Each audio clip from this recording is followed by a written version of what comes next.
Across the continent, defense budgets are rising. Germany is rebuilding its military. Sweden has reintroduced conscription. Poland is spending more on defense than at any time since the Cold War. But one uncomfortable question remains. What if the weapons are ready, but the people are not? Welcome to Western Relations. Today, we're asking, would Europeans actually fight for their countries if war came to their doorstep? Let's start with the data.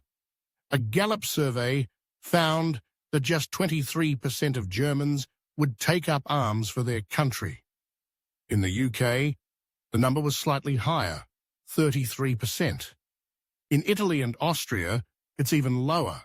But in Poland, Estonia, Ukraine, and Finland, willingness to fight is significantly higher, sometimes double or triple that rate.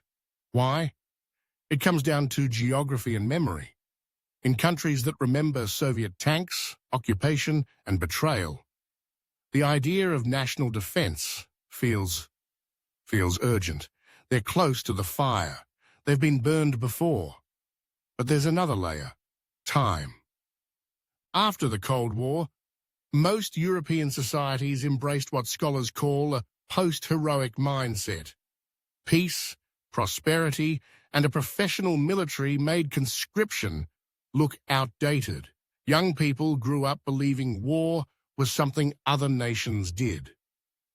That belief collapsed in 2022. When Russia invaded Ukraine, everything shifted. European governments increased spending, rearmed, and rethought their recruitment strategies.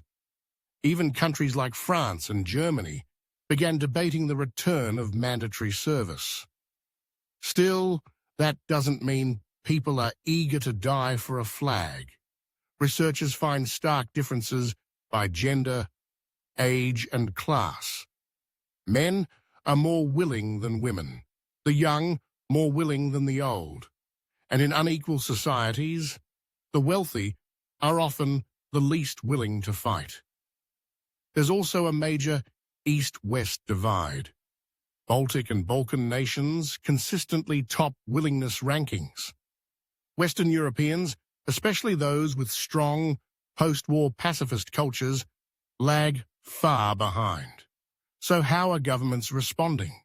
Some are offering financial incentives. Others promise job training, short contracts, and mental health support. Ukraine has led the way, offering clear terms and massive societal respect for those who serve. Meanwhile, civilian mobilization is on the rise. Sweden, Finland, and Lithuania are reviving total defense models. This isn't just about soldiers.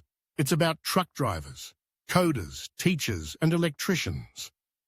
Because modern war is not just fought on battlefields.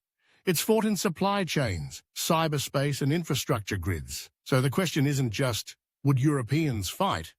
It's also, what kind of war are they willing to fight?